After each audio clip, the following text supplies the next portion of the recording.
Seigneur Jésus. Alléluia. Gloire à toi, Maître des temps et des circonstances.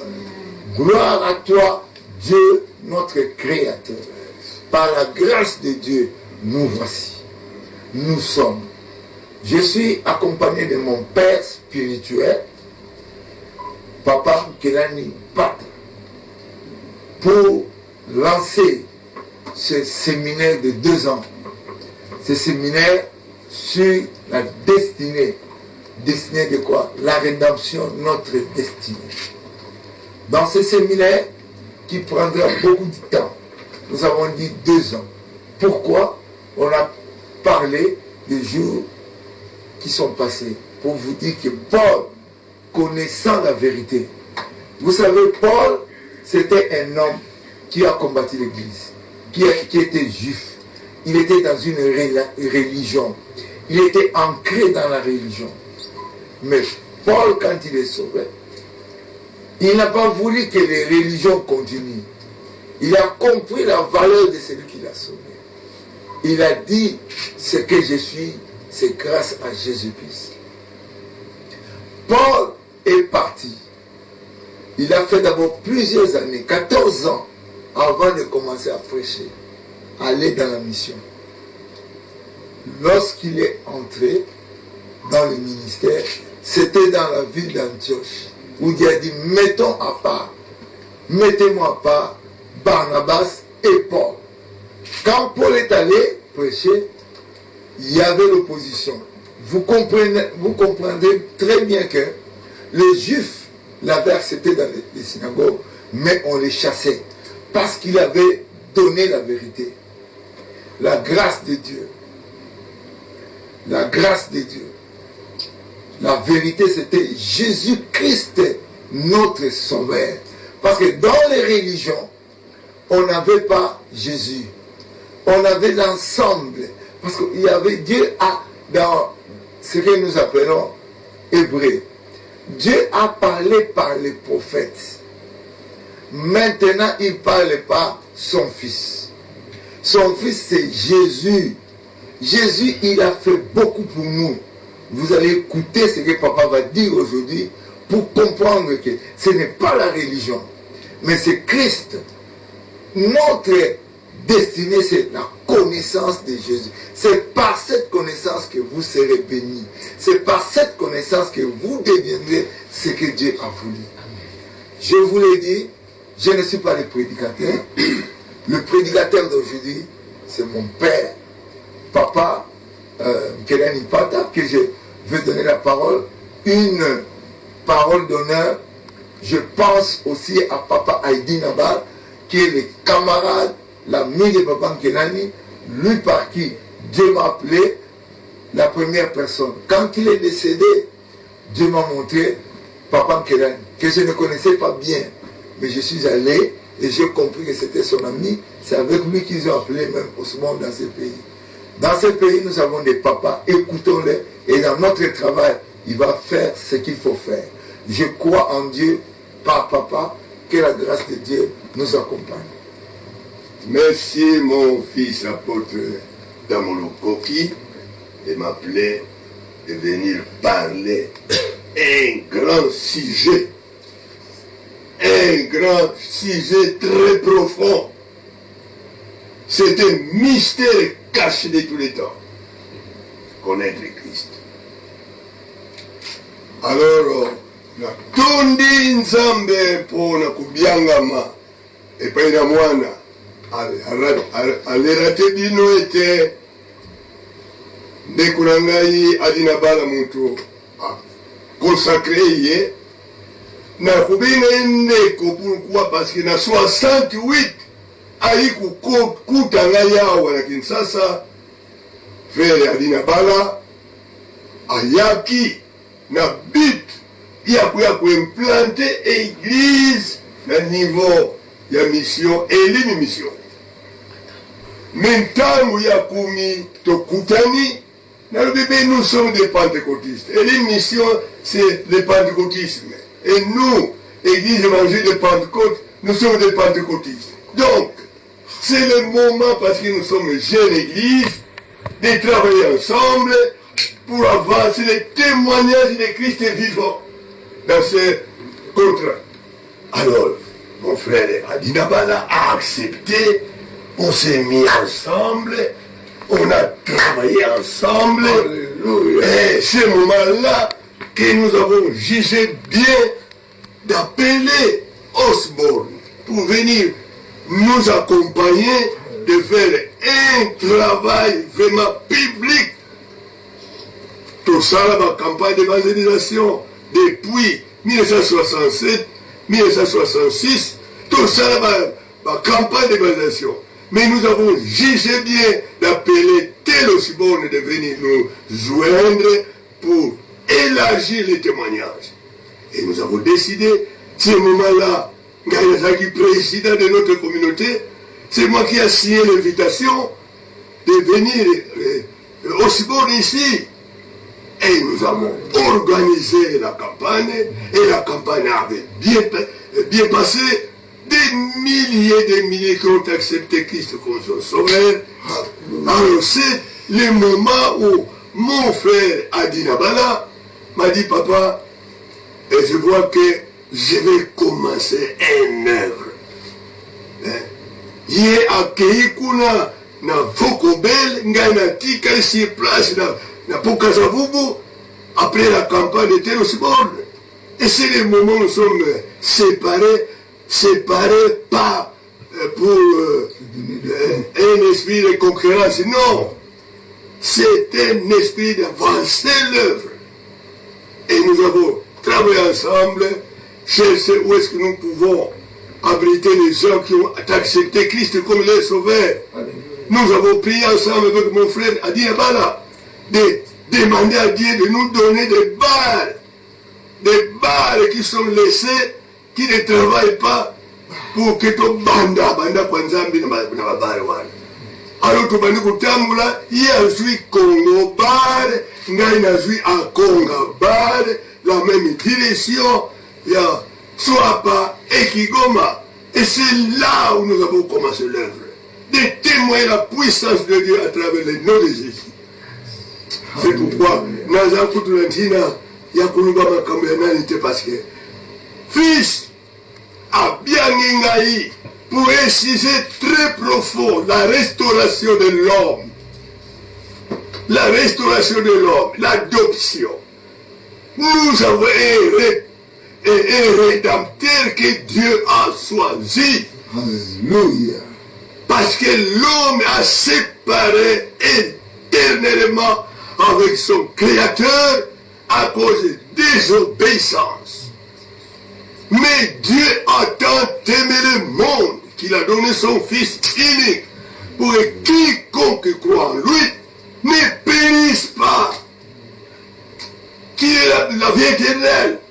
Et c'est pourquoi nous, qui sommes appelés par Christ, qui sont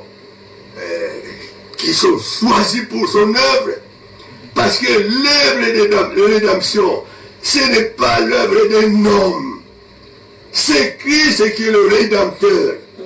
Alors c'est lui, en lui et pour lui, c'est-à-dire que le ministère du salut est de Christ, en Christ et pour Christ.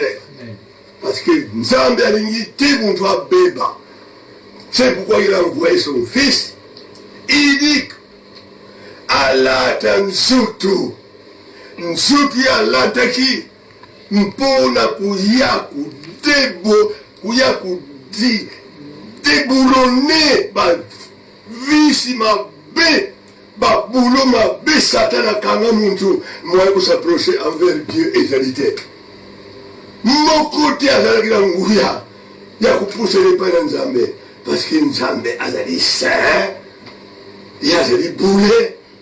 Alors nzila mosusu emonanaki na Nzambe te ndenge tozali kotanga mokanda na Nzambe asaleli basakoli ya kala asali bato ya ndenge na ndenge bakunzi bato ndenge me moko akokaki kodébulone babulo wana azalaki te ete muntu azonga epai na Nzambe.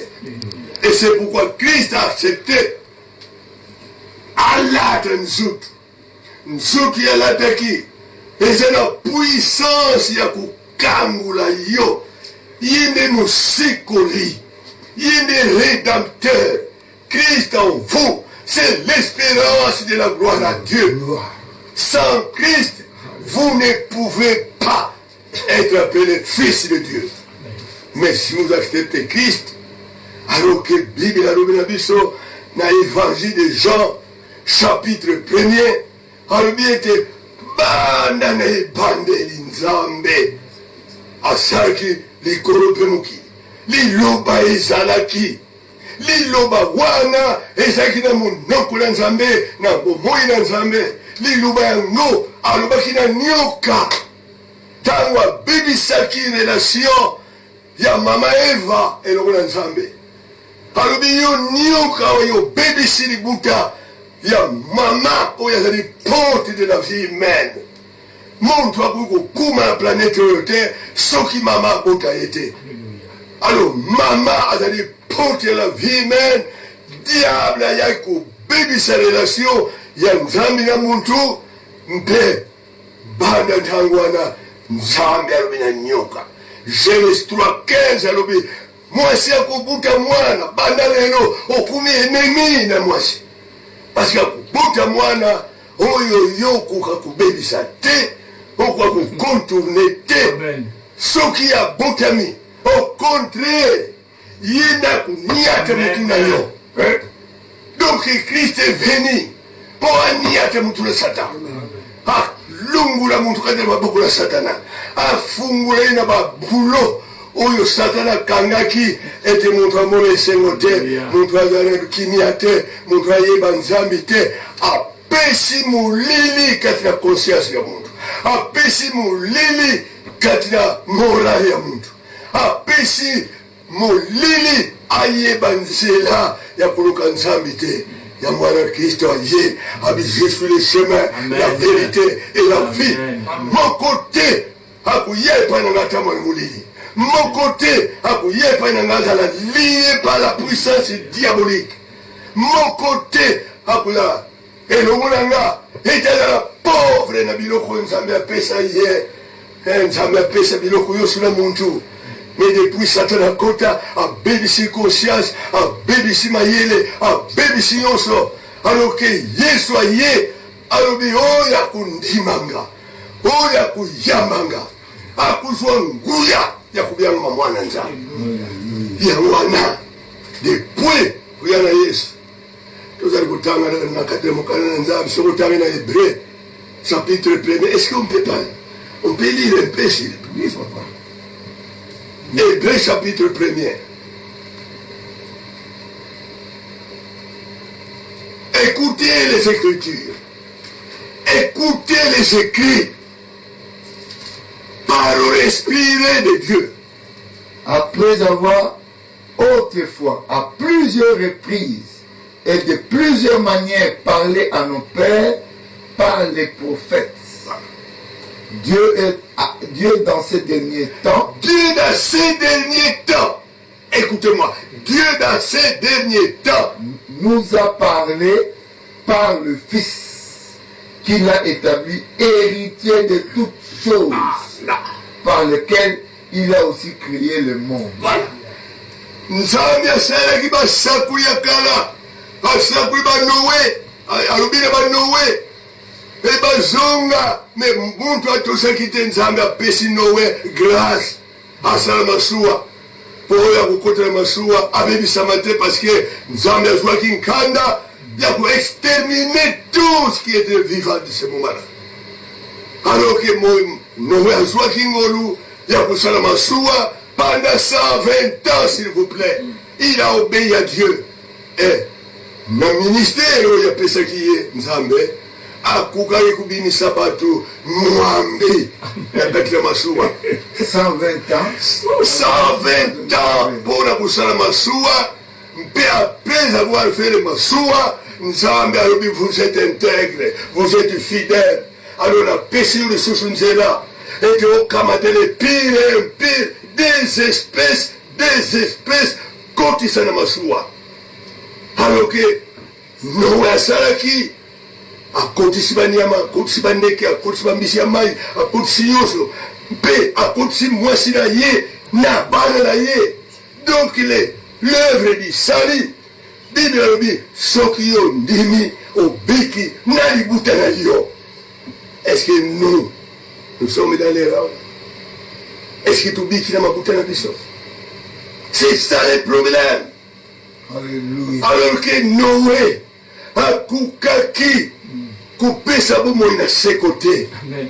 Non, azwaki grâce ya kubimisa être humain na ntango na déluge ete abanga kose multiplier lisusu, mais la vie éternelle est en Christ Jésus. Alléluia. Alléluia. C'est pourquoi baoyo nyonso bazali kuyokanga soki bomoni ete Noé azwi moye ya kokotisa le pire et impire, lelo mpe nzambe apesi moye wana na bapasteur, parce que baoyo baza koteya yesu. Yesu azali deuxième arche ya Noé. Soki okoti kati na ye, mai ya masumu ekozindisa yo te. Halleluya. Alléluia. Okozinda te na mai ya masumu, Amen. okoflote likolo na mai. Amen. Noé aflotaki likolo na mai, baoyo mpe bazali na kristo elongo bazali koflote likolo na masumu, moye masumu mazindisa bango eza te. Parce que Christ yazali mopesi na bomoi na seko. Bible alobi ete nzambe asalelaki na basakoli, nzambe asalelaki na nzela ya ndenge na ndenge, mais ce dernier temps comment? Parce que Satan oyo ekobebisa muntu, nzambe apesaki ntango. Il y a un temps pour toutes choses. Le temps de Dieu est prêt. Amen. Ekumi pembeni. Amen. Alors que siku lokola ntango na nzambe ekumi pembeni, alingi kuyisalila basakoli te baoyo bazali na kubanga Satana, bazali kusala masumu, bakuka te parce qu'ils ne sont pas délivrés. Si le Fils vous a franchi, tu es réellement libre. Et c'est Christ qui a franchi l'homme. Yesu apakulia afunguli yote. Okuki kuteya, mais vous êtes liés. Vous allez kubanga, vous allez soni, vous allez kuhimaima, vous allez nkanda, vous allez likunya, vous allez nkele, parce que tu es lié avec la puissance diabolique. Mais si le Fils vous a franchi, tu es réellement libre, tu es né de nouveau, vous êtes devenu une nouvelle créature. Alors, livre ba nzambe lobi, nakala kala nzambe asalaki na banzira nyonso, bametode ya ndenge na ndenge. Asali méthode ya Noé, asali méthode ya Abraham, asali méthode tout ça, na baoyo ya biangaki nzambe. Elobi ndenge basalaki mabe. Non, mais il n'était pas capable de communiquer la vie éternelle à l'homme. C'est Christ qui est le chemin et la vie.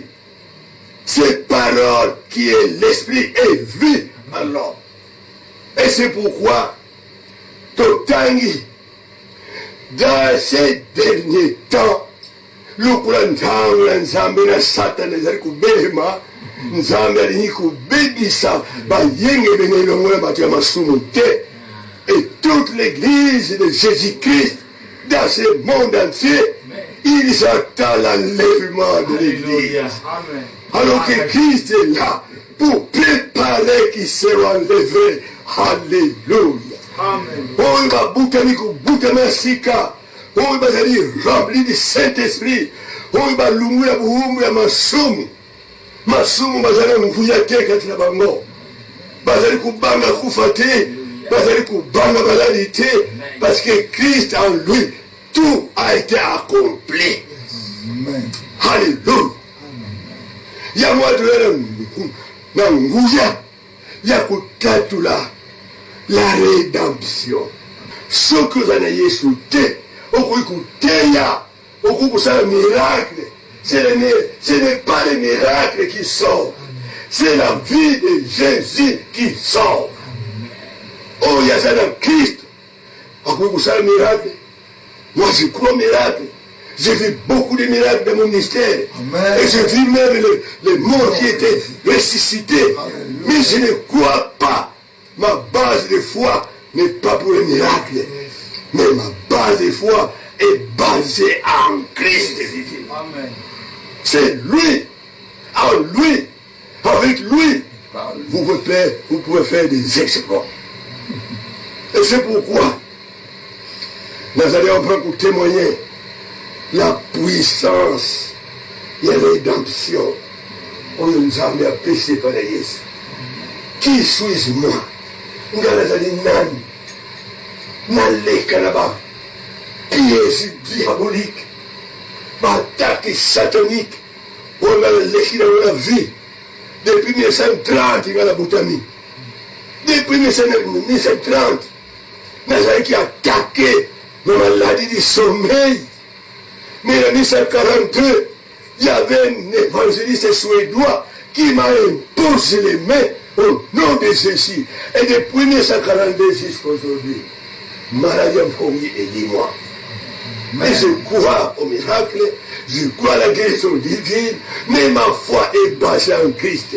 Christ, la fondement de la foi, et ça dit, et le mot de Yesu. Mon sou qui s'est dans ma kundima, et ça dit, Yesu, j'aime. Yamwana, baoui bazali kuyokanga, na bondelio, quand vous êtes sensible à la voix du Saint-Esprit, et quand vous êtes saisi par la puissance de Dieu, pour être l'île bas, et ça n'a pas ya kutransformer yo. L'île bas de Christ, et ça n'a pas ya restaurer yo. L'île bas de Christ, et ça n'a pas ya kulungula maladie. Akulungula maladie, na masumu, na ndenge, Christ est tout en tout. Ce que la Christ, tu es libre. Alléluia. Alléluia. Le 30 mai 1930. Ah, le 30, plutôt le 13 mai, pardon, le 13 mai 1930, le 13 mai de 2020, na kumina 90 ans d'âge. Mais avec Christ, je me tiens. Amen. Nous sommes sous égalité. Ce qu'on a mis Yesu, vous êtes esclaves de maladie. Ce qu'on a mis Yesu, vous êtes esclaves de ma soumte. Tout, vous terminez ma soum, tout, salignons, le coup la Paul. Paul a ça qui est empirique, a ça qui m'a boumé la batte, a ça qui tout. Maintenant, on va écouter na Yesu. Alléluia. Yesu, écoutez na Yesu. Mbala moko polo akwira babele mpe akena anania mpona kuredresse ye conscience na ye ezala pure conscience na ezala réglé et Paul akumaki un envoyé de Christ un co-ouvrier avec Christ sokotanga mikano ya Paul okoyokete ngai muumbu na mikolo selon la volonté de Dieu pour la défendre ete nzela mosusu te kaka Yesu ne azali nzela ya solo mpe bomoi oyo alingi kozala pasteur kamata bomoi maseko soki ondimi Yesu ozali transformé okomi chrétien. Esprit et Christ, il y a Christ et pesaka la chrétienté. Au commun au Christ.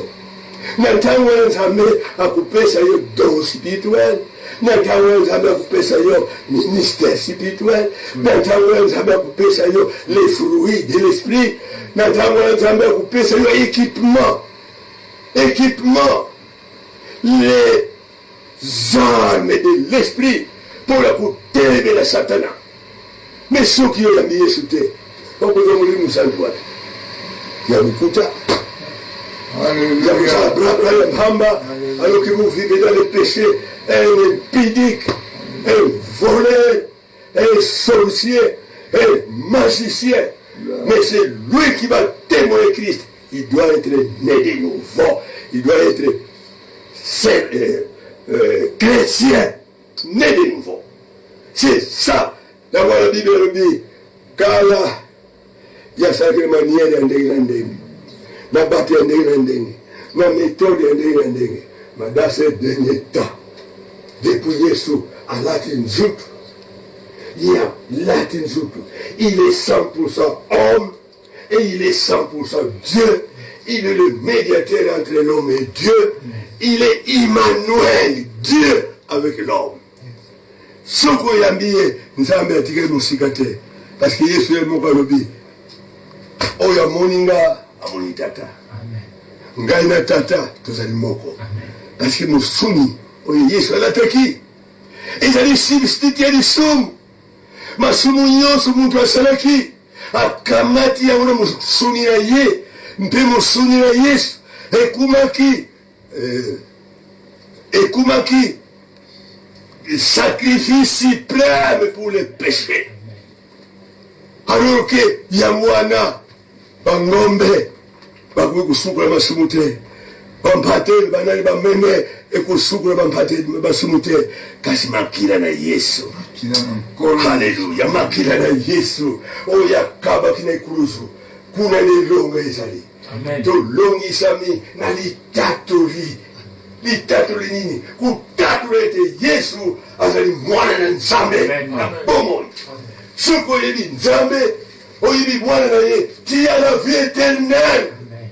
Okoki kukufa libela te. C'est pourquoi je vous en supplie, et si que vous allez, ce qu'on a le titre nini. Nabolite, vous avez pasteur, vous avez évangéliste, vous avez diable, vous avez docteur, c'est bon. Mais tika vous avez titre au nom de l'éternel. Fils de Dieu. Amen. Maître de nouveau. Amen. Ce côté likia, pour nous avoir quoi sabatu, et tu côté lola non. Côté na lola ce côté aussi yes. Ce côté aussi yes. Donc il est lola tu vas rester à l'enlèvement de l'église. Bible a revenu sur nous. Tango li ngumba na Yesu bandi na zuri ya Pentecoste. Ha. Yesu asekule bakufi. Alubina sina nongi satana. Botala ngai.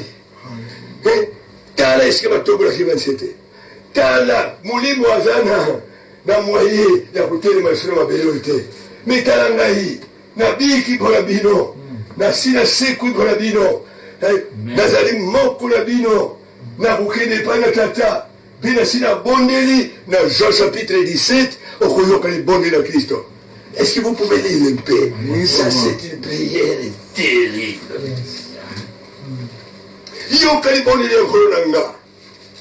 Jean 17, à partir du verset 1er. Tangan, avec la loquence. Après avoir parlé, Jésus leva les yeux au ciel. Jésus leva les yeux au ciel. Et dit, alors oui. Père, l'heure est venue. Glorifie ton Fils. Voilà. Afin que ton Fils te glorifie. Voilà. Selon que tu lui as donné pouvoir sur toute chair. Nzambe apesaki pouvoir nyonso ya muntu azala mukonzi azala musali nini azala nani pouvoir ya muntu wana mpo akuma epana ye apesi yango na mwana na ye Yesu afin qu'il accorde la vie éternelle à tout ce que tu lui as donné. Voilà. Allons-y. Or, la vie éternelle, c'est qu'ils te connaissent toi-même, le seul vrai Dieu, et celui que tu as envoyé, Jésus-Christ. Christ. Oyeba Nzambe asalaki yo. Oyeba Nzambe apesi yo diamant, apesi yo or, apesi yo kobak, apesi yo tout. Oyeba ete biloko wana na zwi yango epai na Nzambe. Oyeba Nzambe ete apesi yo na mitima ya batu bapona yo ozala na tete ya lingomba, na tete ya nation. Okumi président, okumi directeur, nzambende a permettre a contre mitima na bantu bapona yo sikoyo yo na position yo zwi oyebete liboso na ngai ya quelqu'un qui est le créateur de toutes choses. C'est Dieu. C'est Dieu. Parce que Yarubaki a péché le monde pour un temps. Mais après la mort, c'est le jugement. Après la mort, c'est le jugement. Hier, akuzala kusambisa bakunzite, akuzala kusambisa bandokite, akuzala kusambisa bamazite. Après la mort, c'est le jugement. Yangwana nanu yo kufite tanga mukanela nzambe. Na Jean chapitre 1er, chapitre 3, alubiete na nzambe atina kimwana ndena likinda.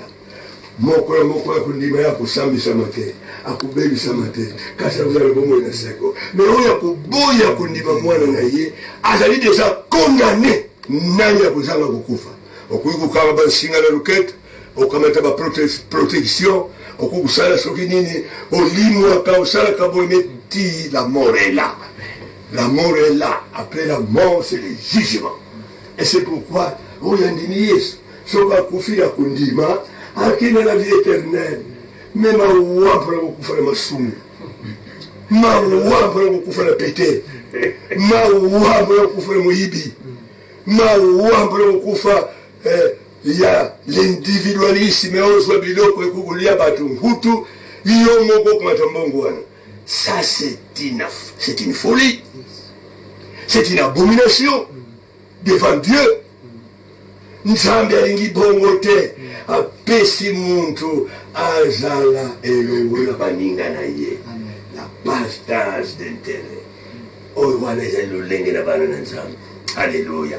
Yangwana mama na likambo la restauration de l'homme envers son créateur. C'est le rédempteur mibalete misatute. Nous louons Dieu de tout ce que les serviteurs de Dieu font. Basali kuteya ili banzam. Basali kusala miracle. Yesu penta malaki na nzutu. Asali kutina bayeko ina ye. Bakele kusakula. Babikisa bato maladi. Balungula maladi na nzutu ya batu. Mais tant bazonga ki Yesu atali bango. Allume. Bose pila pour misala obile bosalite. Mais bon, c'est parce que nous avons été commandés. Nous avons été commandés. Parce que nous avons été commandés. Bikisi muntu. Diable kiti na mkarikari bu. Pona kuya kusi. Kulilia bino lokola ndenge muntu alia kalisango. Yo kumona lokola ozana kundima. Oloke satana kutinda yo basi. Bakuya kulia yo muke. Satana kutinda yo bangongo. Mbongo ya satana, mbongo yoso te, mbongo ya Nzambi ezali. Mbongo ya diabolo pe ezali. Mbongo ezali kama bete. Kasi ndenge okuzwina mbongo, pe ndenge okudepanse mbongo, kuna nde konsekanse ezali. Mbongo ezali ya biso, tokuyi kuzwa yango. Nina nzira nini osili mbongo? Soko zi mbongo. Na nzira nini okudepanse mbongo? Pour le kabasi, kulamo basanga, kubuma baninga, non, soko zimbongo, pe osala misala wana, ozali na mbongo na satana. Ozali mutu ya Nzambe te. Yango wana mbongo ezali lisumu te, ya boku kidieni, yo tata pasteur, yo lingaka na mbongo te nde ininga bi. Depuis natika musala na Nzambe, plutôt musala ongaza kusala ya laboratoire pharmaceutique. Parce que nazali chimiste nasalaki na laboratoire ya ebande lao na ville ya Kinshasa nazalaki na Unifarma na laboratoire ya Unifarma ini Congo mpe toyi kosalaka bambi na laboratoire kwa na Kintambo na Leode mpe na Chanik oyo tobiangaki Medifar kuna ngai nasali misala donc nazalaki musali kati na musala. Mais Dieu m'a parlé. Alléluia. Alors kelani nkisi oyo za kusala etretaka conscience ya muntu te. Nkisi oyo za kusala ekuyi kutrete morale ya muntu te. mais nkisi oyo ekuteetaka morali ya muntu etayeba kusala lulenge kuki na bandeko na ye moko epai na Nzambe. Nkisi wana c'est la parole créatrice. Amen. Ça c'est la parole créatrice. Cette parole qui nous édifie. C'est cette parole qui nous édifie. C'est cette parole qui nous transforme. C'est cette parole qui nous lave. Parce que yango ezali mai na bomoi. Parole oyo yango Nzambe apesi biso. alobi nanga etika mkiso na bato mosusu. Baza kusala mabe te, baza kusala malamu mpona kutraite misuni oyo ezangi mayele. So batraite ye ake kusala so de pisi bapesi ye. Aloba kutraite ye ne conscience ne ezali na malade. Akuzonga lisusu kusala pite. Mais kasi soki muntu asikula mina liloba na Nzambe esili. Amen. Yangwana, j'ai pris décision depuis 1960 de démissionner à laboratoire. Nasaki démission. Patron alongula kinga ite, tout ça kusala na patron moko italien. Takoni Sandré. Narubila ye, je pars servir mon Seigneur librement. Banda 60 tilelo. Nazwaki pe licencié te. Patron albaki na ngai soko yoki nzala zonga na musala. Zonga na musala. Ngabe me soki na la kena Yesu. Esika na kutinda ngai epai na ye na zangelo wakolia te. Na zangelo wakolata te. Et mungu albaki na ngai, je te prends en charge. Je te prends en charge. Depuis l'année 60 jusqu'aujourd'hui. Et wana na tondi Nzambe mpona kuzwa habilité ya kuteya yo, ya kulubana yo. Changez votre méchanceté. Ozwa mwa titre kumi orgueilleux. Oli kutinda, oli kutosa Nzambe te. Ça c'est grave. Okumi kuprécipiter. Okumi kuzwa autorité lobe ngana zero tumo ya kulimbisa masomo. Yo zero tumo ya kulimbisa masomo. Ok ben. Moko zwingu ya kulimbisa masomo Christ en vous. Soki Yesu atindi yo. Osana ni luba moko ya parole moko ya puissante. Oye kulungula mutu na bumula masomo. Pe azwa la liberté etazunga kunate. Nzambe. Tiko no bali bango basa kuyokanga. Ba change matendo bango. Batia Yesu centre de matendo na yo. Soki Yesu azali centre de matendo na yo te, vous travaillez pour un vrai. Okozwa couronne de gloire te, okozwa couronne de la justice te, okozwa couronne de la vie éternelle te. Après ta mort, vous êtes perdu. Oh Nzambe, nakoloba nini lisusu? Nazali kubénir mon fils Tambuluko. Soyez bénis de m'avoir appelé à un sujet très profond.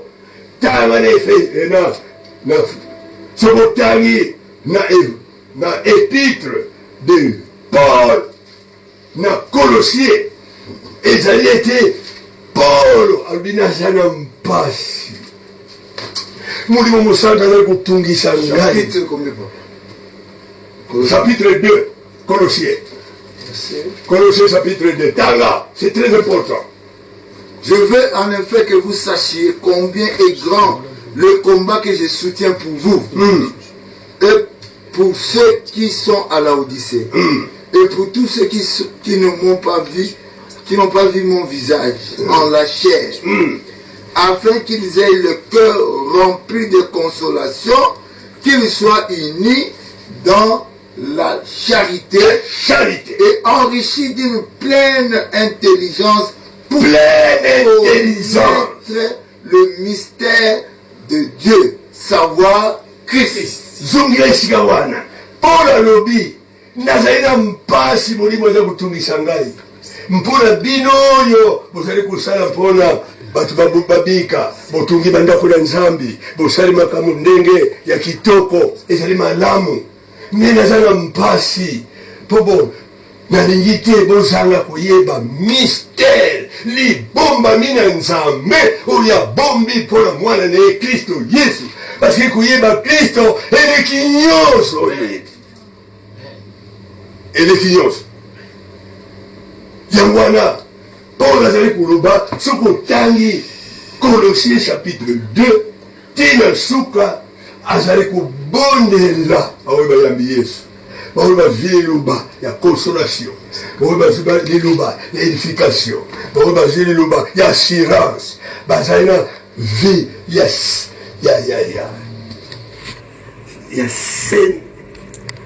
ya certitude parce que les apôtres ils ont dit la certitude non, nous avons la certitude. En Christ, nous avons eu tout. Pas boumaki bango, kasbatika qui est sous terre. Pas télématement que vous terre, yes. Qui non lelo, pas sali l'ensemble, pas télémi, à tabac attaque diabolique, à tabac menace satanique. Mais pas d'aller pour terre, yes, parce que Christ égale tout. Oh, nzambe. Natondi nzambe. Kasana ntango molaite. Mais awa tuzali kuluba mpona restauration de l'homme. L'homme est créé à l'image de Dieu. Yesu ntango alati bumuntu. Satana yaki. Po ete alungula ye lisanga na tata. Na Matthieu 4. Amekiye.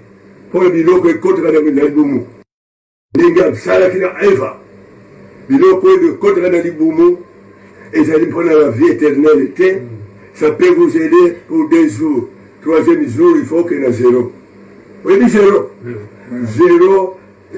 moko monene moto abongisa mpona kende kobwaka basusu bangombe babiloko nyonso oyo yo obumeli baninga mpo ozwa biloko ya kolia obumeli baninga ozwa bilamba mais dans 2 jours, quel est le zéro? Au Kuma Kona, l'Oumé Bilamba. L'Oumé Bilamba, au Kuma Wana, Nyon, ce joie qui, au Tia Wana Mabene. Bissot au Benga, la masse, la bissot toilette. Mais c'est zéro. Et ça dit mentir, mon néné, et pas le monde. Qui est vanité, des vanités. L'homme est vanité. Nyon, ce que ça, la pour la musique, et ça dit pas, mais vous pêchez à yo. Tango laite jambo wana yesu amekamaki mpona kulia amekamaki mpona lokumu ya mikolo moke ndenge bato bazali kolulela kozala président de l'association religieuse tous bazali kobumana mpo azala représentant légal mais ya ye mandat 5 ans aloba lomulio 4 ans balomulio mais être chrétien vous n'avez pas le mandat. Amen. Vous êtes éternellement fils de Dieu. Amen. Et moi, j'aime bien rester chrétien, fils de Dieu. Bah, on a bientôt 70 ans dans le ministère. Mais, chrétien. C'est le seul diable, celui de Yokili. Et celui de Yokili sataneté, je suis toujours chrétien.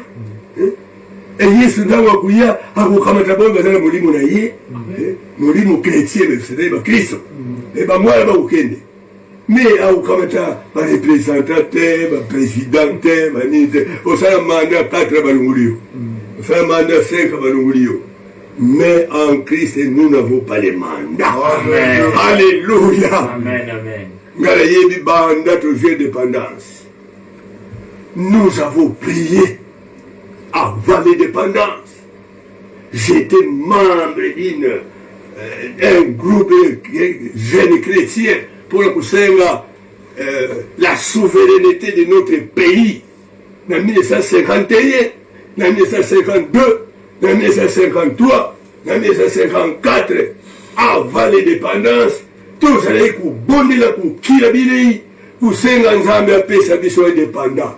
Indépendance, na biso, tous à la conscience libérée, morale libérée, et c'est tout ça, la Nzambe, na biloko ya pesi biso, na la liberté. Donc, tous zibatak, tous ma pièce diabolique. Mais nous résistons. Pourquoi? Parce que Christ en vous, c'est l'espérance de la gloire. Alléluia. Alléluia. Nakoki kumikumisa te, mais nous avons kumisa Yesu katika bomwene. Amen. Tikazwa lukumu, qu'il soit exalté, qu'il soit glorifié, qu'il soit même magnifié, parce que c'est le seul qui peut changer la situation de l'homme. Il y a beaucoup déboulonné système, il y a diable katika nzito ya Mungu. Oh Jesus. C'est Christ. Il y a une clé. Dans Matthieu chapitre 16, alobi, je vais bâtir mon église. Lingumba na kutunga. Ekuke na wewe kuleka mo makasite. Na kata lingumba na kupesa fungula. Mzako yoke. Fungula wewe kuku déboulonner. Ba boulot Satan akangela bomoi na muntu. Parce que la parole de la résurrection de Jésus est allée fungula munene. La prédication de la croix, c'est une puissance pour ceux qui sont dans la vie, et plutôt la vie. Mais c'est une folie. La prédication de la croix. Alors, bisous d'aller écouter à Kourouzou à Yesu. Pour couler d'être obéissant. Couler d'être libéré. Alléluia. Alléluia. Alléluia. Oh, je bénis mon fils apôtre Tamuloko, qui est toujours attaché avec moi. Mpoyo kete ngaina ndimeli religion te, mais ndimeli un homme sacré. Montramo Christo Yesu. Yami besi pona mutu yonso. Oya kundima ye azali restaurer. Oya kundima ye azali transformer. Oya kundima ye azali changer. Yamwana bino bola kuyokanga. Je vais prier pour vous. Je vais prier pour vous. Nazana habilité ya kubela nkumu na tata. Oye albaki tangu Yesu asekwi. Yesu alobina biso kala bosenga ngena binote. Kubela bosenga na besoin ya bino moko. Mais si quoi bino bosenga et pas na tata. Yo se bosenga na tata et pas na tata na nkumbu yanga tata kupesa bino. Pote le kumu epesa ma kati na mwana ne Kristo Yesu. Yangwana naligina bondi nzambi mpona yo ozali sowina Angola, ozali sowina Mputu, ozali sowina Peinini, ozali sowina Sika nini, yo ozali kuyokanga, je veux prier pour vous. Pour que Christ a arraché yo de maboko na Satana. Ozali mon somi, ozali libéré, parce que si le Fils vous affranchit, tu es réellement libre.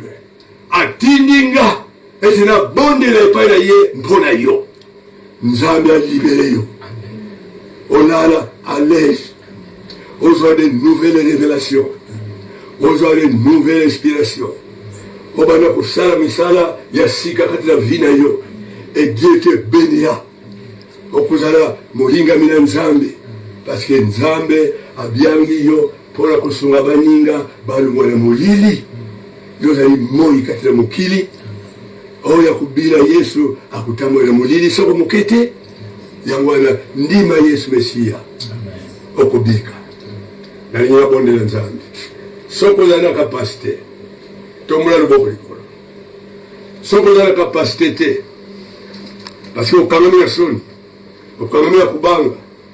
Otali soni tomula luboko bakulubete ngala kena nda kwa Nzambe bongo. Te. Kukinenda kwa Nzambe ezali kama mususu. Kuzwa la liberté par exemple ezali kama mususu.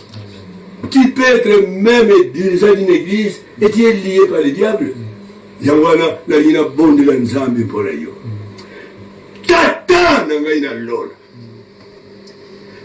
Yoka li bonde na ngai mumbula yo. Nazali kubonde mpona muntu nani oyo atomweli loboko. Et je vois des multitudes. On va tomber maboko na bango. La prédication de Pierre, la jour de Pentecôte, 3000 personnes. Babungula kibitima na bango, bashanja ki comportement na bango, bandima ki Yesu, babaki saine kurusu. Mpe bango bamene biso sango tula kuteya. Yango na Nzambi. tika bawe batomboli luboko na mbula oyo basala musala kuleka oyo basali na mbula eleki basala misala soki ya kutunga bandako ya nzambi soki ya kosala nini ezali bien kasi kutunga molimo na muntu eke na lifelo te c'est le plus essentiel. Nzambi bambula bango basala na témoignage ya malamu mingi bakotaki na chambre haute te baza koteya solo nkumu na Yesu me kati na bango bazangi nguya bazangi puissance Satan azali kumeka bango na biloko azali kumeka bango na basi bazali kumeka bango na mibali bazali kukweya pourquoi parce que bazana arme spirituelle te mais lelo bana no bayamba Yesu peo accordé bango les armes spirituelles. Nzambe kumama sanzulama yebisama na kombo na Yesu Mesia wazali nkolo pe mobikisi tika ezala bongo. Amen. Amen. Gloire. Nous sommes là. Christ qui est le sauveur. Les maladies sont parties. Quand vous avez fait cette prière avec foi, Christ est dans votre chambre, dans votre cœur. C'est pour vous guérir. C'est pour vous sauver. Croyez. Ce que vous pensez, Dieu fera cela. Dieu fait au-delà de tout ce que nous demandons ou pensons. Dites à haute voix. Tu penses quoi? Je pense le standing. La prospérité, la bénédiction. Papa nous a tout dit. Maintenant, nous allons laisser la parole à notre pasteur qui va nous accompagner parce que c'est un grand travail qui va prendre 2 ans de machines, beaucoup de choses que nous devons faire avec pour que vous puissiez mieux écouter la parole de Dieu. Le pasteur Flory va nous parler de quelque chose au sujet de offrandes. Merci bien-aimé en Christ, vous qui nous avez suivis de partout dans le monde entier, aux Amériques, en Europe, en Australie, en Asie, en Afrique, partout. Je pense que nous avons suivi l'évangile de Jésus-Christ. Comment Christ est venu déboulonner l'homme de tout ce que le diable a bloqué dans l'homme. Et par l'évangile, que tout est déjà débloqué. Mais n'oublions pas une chose, la Bible dit, le présent des noms lui élargissent la voie et lui donne accès auprès des grands. Donc, notre offrande que nous pouvons apporter à Dieu, parce que Dieu dit apporter toutes les offrandes et les dîmes à la maison du trésor. Tout ce que nous pouvons apporter à Dieu, c'est notre présent qui peut nous amener à élargir notre voie et à nous donner accès auprès des grands. Dieu qui est le plus grand, quand nous lui offrons nos offrandes, nos présents, cela nous donne sa faveur. Et quand nous recevons la faveur de Dieu, tout devient libre pour nous. Voici, c'est pourquoi vous pouvez peut-être te demander comment cela peut vous arriver. Nous avons beaucoup de voix aujourd'hui. Si vous êtes à l'extérieur du pays, vous pouvez nous contacter dans cette adresse. Par Western Union, Ambulukot Ignace Néhémie. Cette adresse par laquelle vous pouvez nous poster votre argent, votre contribution, votre soutien pour cette œuvre. Parce que 2 ans n'est pas facile. On a besoin de la contribution de toutes personnes qui nous suivent. De partout, ça peut nous arriver. Parce que Western, c'est partout. Alors, le numéro auquel vous pouvez peut-être mettre pour cet argent, c'est 081 135 25 67. Je répète, Tambulukot Ignace Néhémie au 081 135 25 67. Et votre nom sera affiché, votre message va nous parvenir et Dieu ne manquera pas à vous bénir. Si vous êtes à l'intérieur du pays, on a un numéro de contact par lequel par MP vous pouvez nous atteindre. Mettez vos offrandes. C'est au 082 83 32 019. Pour le MPSA, c'est 082 83 32 019. Avec ce contact, vous pouvez nous joindre avec tous vos offrandes. Que Dieu vous bénisse. Merci beaucoup pour vous qui nous avez suivis. Nous sommes en direct. Je vous remercie. Partout dans le monde où vous êtes. Angola, Congo-Brazza, Afrique, l'Église Fort d'Assise internationale, l'Église du Saint-Esprit au Congo, toutes les églises, frères, sœurs, vous êtes avec nous. Merci. N'oubliez pas de partager ce que vous avez reçu. Partagez à plusieurs. Que l'évangile soit donné. Que l'évangile soit partagé. Que Jésus-Christ se souvienne de vous à cause de ce partage. Que Dieu vous bénisse, vous qui acceptez d'offrir quelque chose pour l'œuvre de Dieu. Parce que les machines et tout ce que nous avons fait, chercher des grands Wi-Fi pour cela, ça nous demande des grands sons. Laisse que la main de Dieu vous soutienne.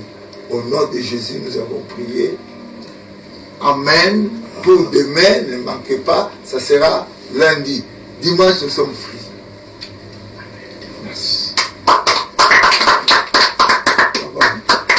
Oh, que le Seigneur vous bénisse. Toute sagesse de Dieu est cachée en Christ Jésus. Que Dieu vous remplisse. Au nom de Jésus. Amen.